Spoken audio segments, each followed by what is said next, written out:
نحمده ونصلي على رسوله الكريم أما بعد فأعوذ بالله من الشيطان الرجيم بسم الله الرحمن الرحيم ولا تطرد الذين يدعون ربهم بالغداة والعشي يريدون وجهه آمنت بالله صدق الله مولانا العظيم وصدق رسوله النبي الكريم ونحن على ذلك من الشاهدين والشاكرين والحمد للہ رب العالمین۔ میرے محترم بزرگوں، بھائیوں اور دوستوں، اس عنوان سے متعلق بیان کا سلسلہ چل رہا ہے کہ غریبوں کی تحقیر نہ کریں، یعنی کسی اللہ کے بندے کو دنیاوی اعتبار سے کمزور دیکھ کر اس کے ساتھ حقارت کا اور ذلت کا معاملہ نہ کریں۔ اسی عنوان کو سامنے رکھ کر پچھلے ہفتے میں نے آپ کے سامنے ایک حدیث مبارکہ رکھی تھی جس کو امام بخاری اور امام مسلم دونوں نے روایت کیا۔ وہ حدیث مبارکہ یہ تھی کہ ایک مرتبہ جنت اور جہنم کے درمیان مکالمہ اور مناظرہ ہو گیا۔ جنت نے کہا میں بہتر، جہنم نے کہا میں بہتر۔ جہنم نے کہا میری شان اونچی ہے اس لیے کہ میرے اندر جبار اور متکبر قسم کے لوگ آباد ہوں گے۔ جنت نے کہا میری شان اونچی ہے اس لیے کہ میرے اندر تو ضعیف اور مسکین قسم کے لوگ آ کر کے آباد ہوں گے۔ آج بھی دیکھیں اسی حدیث مبارکہ کی وضاحت اور تشریح سے متعلق میں اپنے اکابر سے سیکھی گئی مزید باتیں آپ کی خدمت میں رکھوں گا۔ بس آپ اللہ رب العزت سے دعا فرما دیں کہ صحیح صحیح باتیں میری زبان سے کہلوا دے اور ہم سبھی کے لیے ان باتوں کو کارآمد اور نفع بخش بنا دے۔ دیکھیں اس حدیث مبارکہ کا پہلا حصہ ہے کہ جہنم جبار اور متکبر قسم کے لوگوں سے بھری ہوگی، اور متکبر پچھلے ہفتے میں نے آپ کو بتایا تھا ایسے انسان کو کہتے ہیں جو اپنے آپ کو بڑا اور دوسروں کو چھوٹا سمجھتا ہو، اپنے آپ کو عظیم اور دوسروں کو حقیر سمجھتا ہو، آسان لفظوں میں کہیں کہ تکبر کرتا ہو۔ تو یاد رکھیں میرے پیارے بھائیوں، یہ تکبر ایمان کے ساتھ جمع نہیں ہو سکتا۔ جب انسان کے دل میں تکبر آ جاتا ہے تو اللہ حفاظت فرمائے،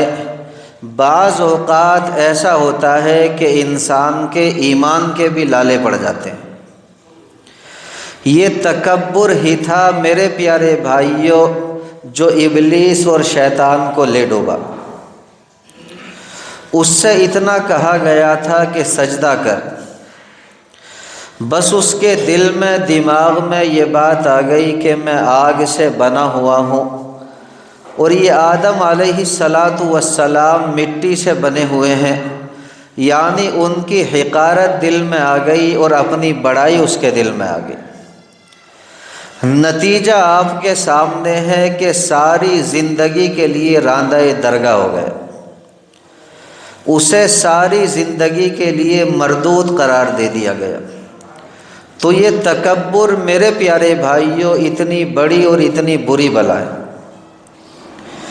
اسی لیے سرکار دو عالم صلی اللہ علیہ وسلم جو مجھ پر، آپ پر، بلکہ ہم سب پر بہت ہی زیادہ مہربان ہیں، وہ اس حدیث مبارکہ کے ذریعے ہمیں یہ تعلیم دے رہے ہیں کہ میرے پیارے امتیوں تکبر کو اپنے قریب بالکل نہ آنے دیں۔ اور یہ تکبر میرے پیارے بھائیوں ایسی بیماری ہے کہ بعض اوقات بیمار کو بھی یہ پتہ نہیں ہوتا کہ میں اس بیماری کے اندر مبتلا ہوں۔ وہ تو یہ سمجھ رہا ہوتا ہے کہ میں اچھا خاصا ٹھیک ٹھاک انسان ہوں، جبکہ اس کے دل کے اندر، دماغ کے اندر تکبر پل رہا ہوتا ہے، جگہ پکڑ رہا ہوتا ہے۔ اسی طرح ایک اور جملہ یاد رکھیں، یہ تکبر ایسی بری بلا ہے کہ بعض اوقات اس کا پتہ چلانا بھی آسان نہیں ہوتا۔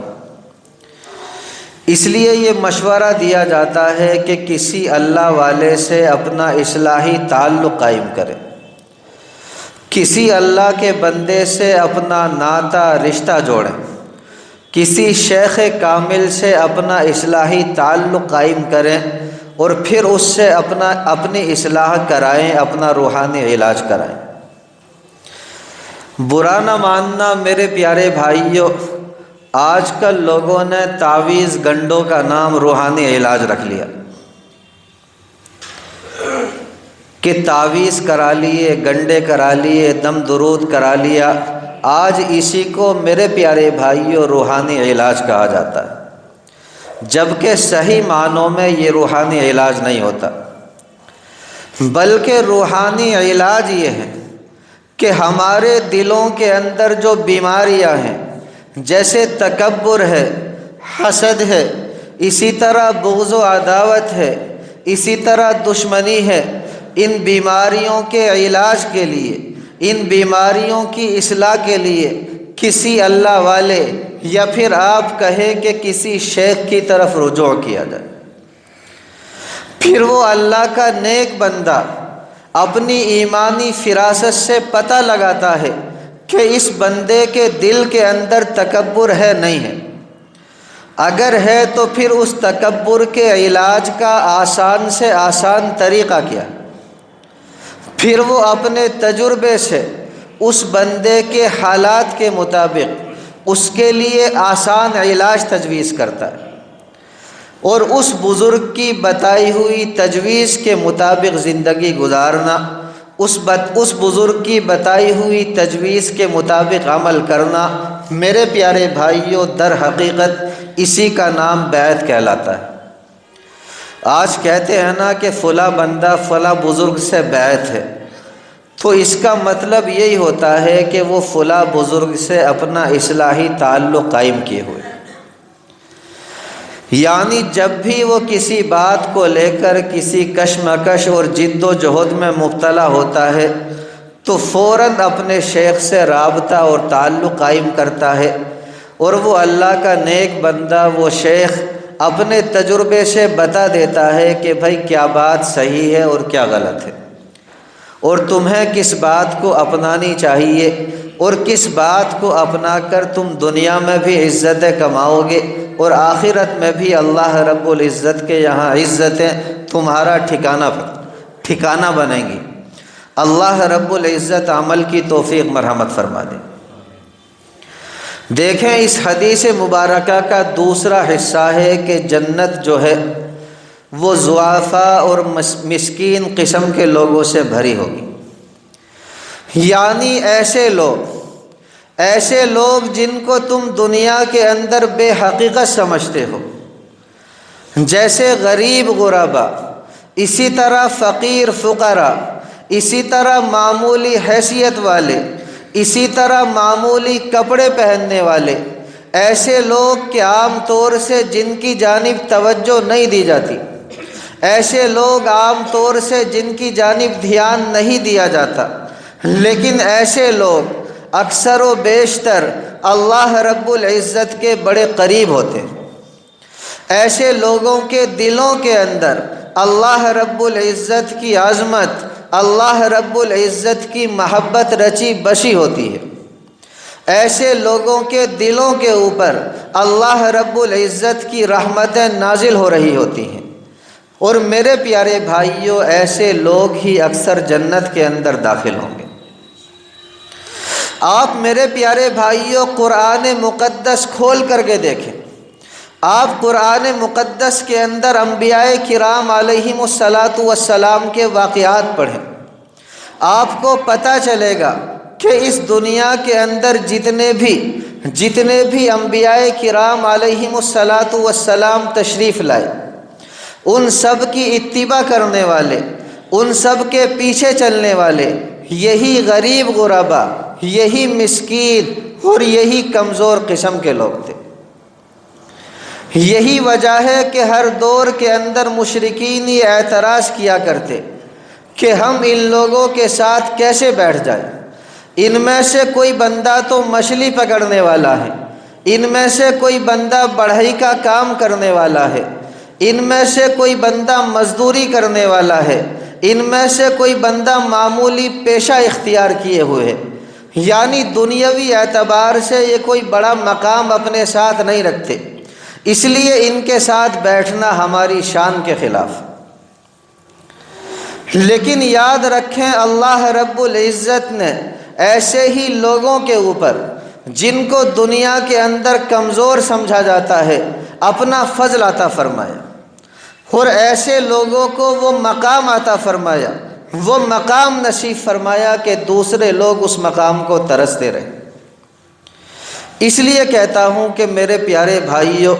اگر ہمیں اللہ کا کوئی بندہ دنیاوی اعتبار سے کمزور نظر آتا ہے تو اسے سچ میں کمزور سمجھ کر اس کے ساتھ حقارت کا معاملہ نہ کیا کریں، اسے کمزور سمجھ کر ذلیل نہ کیا کریں، اسے کمزور سمجھ کر بے عزت نہ کیا کریں۔ ہو سکتا ہے کہ وہ اللہ کا بندہ اللہ رب العزت کے یہاں ہم سے کہیں زیادہ بڑے مقام کا مالک ہو۔ اللہ رب العزت مجھ سمیت ہر مومن کو عمل کی توفیق مرحمت فرما دے۔ یہاں پر دیکھیں ایک اور بات میں آپ کے سامنے رکھ دوں جو بڑی ہی اہم ہے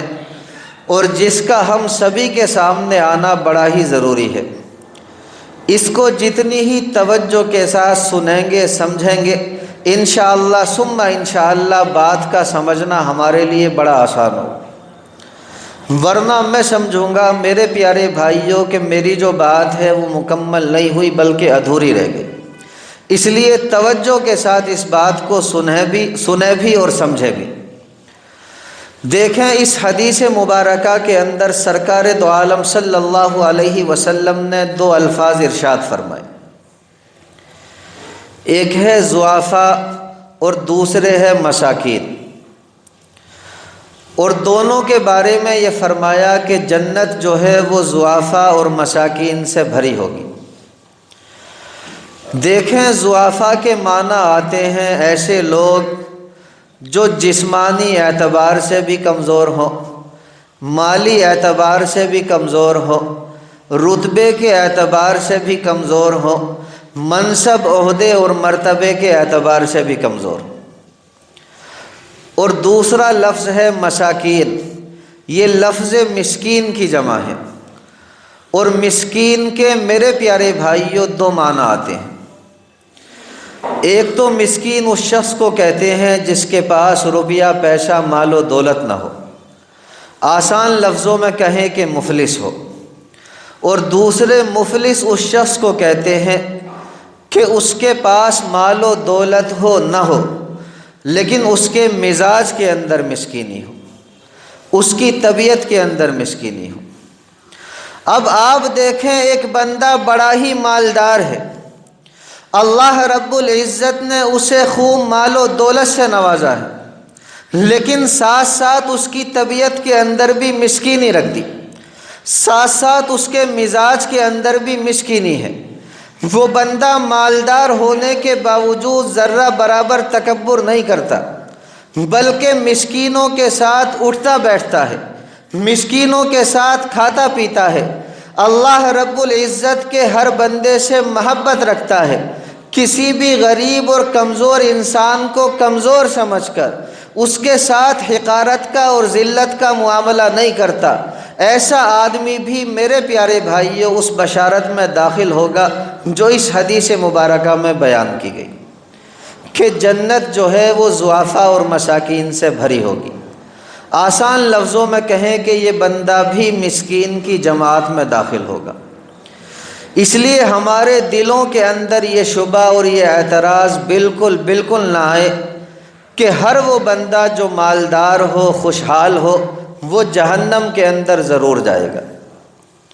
یاد رکھیں یہ مال و دولت بھی اللہ رب العزت کی ایک نعمت ہے، اگر کسی بندے کو اللہ رب العزت نے مال و دولت سے نواز دیا، لیکن اس مال و دولت کے آنے کے باوجود بھی اس بندے کے دل کے اندر تکبر پیدا نہیں ہوا، اس بندے کے دل دماغ کے اندر اکڑ پیدا نہیں ہوئی، بلکہ اس کے مزاج کے اندر مسکینی ہے، وہ اللہ رب العزت کے بندوں سے محبت سے ملتا جلتا ہے، اللہ رب العزت کے کمزور بندوں کی مدد کرتا ہے، اپنے مال کو اللہ رب العزت کے بتائے ہوئے رستوں میں خیرات اور صدقہ کرتا ہے، تو ایسا بندہ بھی مساکین کی جماعت اور زمرے میں شامل ہوگا۔ میں امید کرتا ہوں کہ بات کا سمجھنا ہمارے لیے بڑا آسان ہو گیا ہو۔ اسی لیے پچھلے ہفتے میں نے آپ کے سامنے کہا تھا کہ نبی اکرم صلی اللہ علیہ وسلم ہمیشہ ایک دعا مانگا کرتے، ترمذی شریف کے اندر یہ حدیث ہے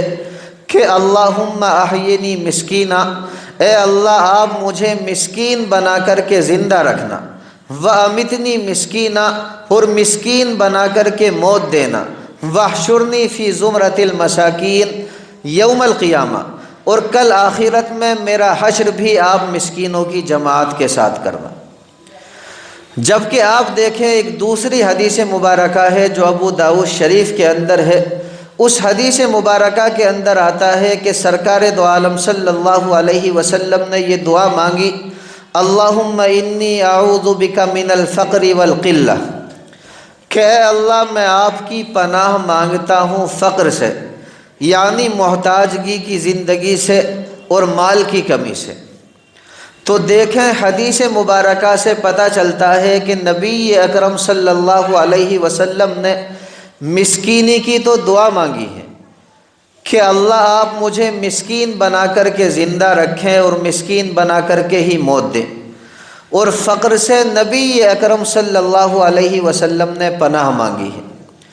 اس سے پتہ چلتا ہے کہ فقر جو ہے وہ ایک الگ چیز ہے اور مسکینی جو ہے وہ ایک الگ چیز ہے۔ مسکینی سے مراد فقر و فاقہ نہیں ہوتا، بلکہ طبیعت اور مزاج کے اندر مسکینی ہوتی ہے، جسے ہم آسان الفاظ میں کہتے ہیں تواضع اور خاکساری۔ اگر یہ خاکساری اللہ رب العزت ہم میں سے ہر ایک کے دل میں پیدا فرما دے تو پھر یاد رکھیں اللہ رب العزت کی رحمت سے امید ہے کہ ہم بھی اسی بشارت میں داخل ہو جائیں گے جو اس حدیث مبارکہ میں بیان کی گئی، اور ہم بھی مسکین کی جماعت میں داخل ہو کر انشاءاللہ ثم انشاءاللہ جنت میں داخل ہوں گے۔ پھر آپ دیکھیں حدیث مبارکہ کا آخری حصہ یہ ہے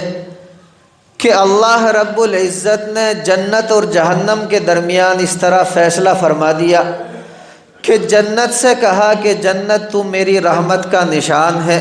میں جس کے ذریعے سے چاہوں گا، میں جس کے اوپر چاہوں گا تیرے ذریعے سے اپنی رحمت کو نازل کر دوں گا، اور جہنم سے فرمایا کہ جہنم تو میرے عذاب کا نشان ہے، میں جس کو چاہوں گا تیرے ذریعے سے عذاب دوں گا، سزا دوں گا، اور اللہ رب العزت نے ارشاد فرمایا کہ میں تم دونوں سے وعدہ کرتا ہوں کہ تم دونوں کو بھر دوں گا، یعنی میں جنت کو بھی انسانوں سے بھر دوں گا اور میں جہنم کو بھی انسانوں سے بھر دوں گا۔ اس لیے کہ دنیا کے اندر میرے پیارے بھائیوں دو ہی طرح کے انسان پائے جاتے ہیں، دو ہی طرح کے انسان پیدا کیے گئے،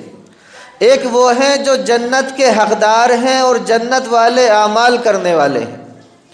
اور دوسرے وہ ہیں جو جہنم کے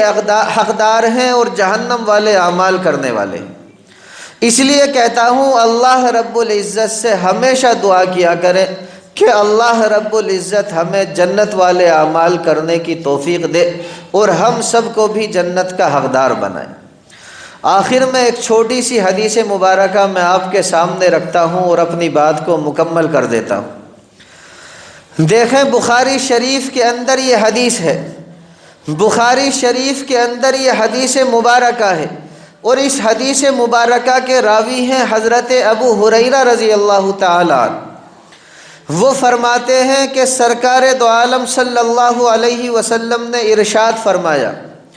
اِنَّهُ لَيَأْتِي الرَّجُلُ الْعَظِيمُ السَّمِينُ يَوْمَ الْقِيَامَةِ، کہ کل قیامت میں اللہ رب العزت کے دربار میں ایک ایسا بندہ لایا جائے گا جو دنیا کے اندر بڑے ہی مقام کا مالک ہوگا، جو دنیا کے اندر بڑے منصب کا مالک ہوگا، جو دنیا کے اندر بڑے مرتبے اور وقار کا مالک ہوگا، ساتھ ساتھ دنیا کے اندر بدن اور جسم کے اعتبار سے بڑا موٹا تازہ ہوگا، یعنی بدن کے اعتبار سے بھی بڑا مضبوط اور تندرست ہوگا۔ لیکن فرمایا لا یزن عند اللہ جناح بعوضۃ، لیکن اللہ رب العزت کے یہاں اس کی قیمت ایک مچھر کے پر کے برابر بھی نہیں ہوگی، یعنی دنیاوی ساری شان و شوکت، دنیا کی ساری عظمت، دنیا کی ساری دولت، دنیا کا سارا ظاہری حسن و جمال، یہ سب کا سب میرے پیارے بھائیوں ایک طرف رکھا رہ گیا، اس لیے کہ اس بندے نے ظاہری اعتبار سے بڑا منصب اور بڑا مرتبہ ہونے کے باوجود، بدن کے اعتبار سے بڑا تندرست ہٹا کٹا ہونے کے باوجود، جسم کے اعتبار سے بڑا خوبصورت ہونے کے باوجود اللہ رب العزت کو راضی کرنے والے اعمال نہیں کیے۔ اس لیے کہتا ہوں کہ میرے پیارے بھائیوں، اگر دنیا کے اندر اللہ رب العزت نے ہمیں مال و دولت سے نوازا ہے، اللہ رب العزت نے ہمیں بڑے بڑے مرتبے، بڑے بڑے منصب اور بڑے بڑے عہدے دیے ہیں، اور ساتھ ساتھ اللہ رب العزت نے ہمیں بڑا ہی حسین و جمیل بنایا ہے، تو ہمیں چاہیے کہ ان نعمتوں کے اوپر ذرہ برابر بھی تکبر نہ کریں، ذرہ برابر بھی نہ اترائیں، اس لیے کہ ان نعمتوں کی قیمت اللہ رب العزت کے یہاں ایک مچھر کے پر کے برابر بھی نہیں۔ اللہ رب العزت کے یہاں اگر کسی چیز کی قیمت ہے تو اس نعمت کا نام ہے میرے پیارے بھائیو تقوی، کہ بندے کے دل کے اندر ہر وقت یہ احساس ہو کہ مجھے ایک دن اپنے پروردگار کے سامنے کھڑا ہونا ہے اور اپنے کیے ہوئے ایک ایک عمل کا جواب دینا ہے، اور بندہ اپنا ہر عمل محض اللہ رب العزت کو راضی کرنے کے لیے کرے، اس کا نام ہے تقوی۔ اس کی دعا کیا کریں کہ اللہ رب العزت مجھ سمیت ہر مومن کو یہ نعمت نصیب فرما دے۔ اللہ رب العزت کہنے سننے سے زیادہ ہم سبھی کو عمل کی توفیق مرحمت فرما دے۔ وما علینا الا البلاغ۔ بھائی جنہوں نے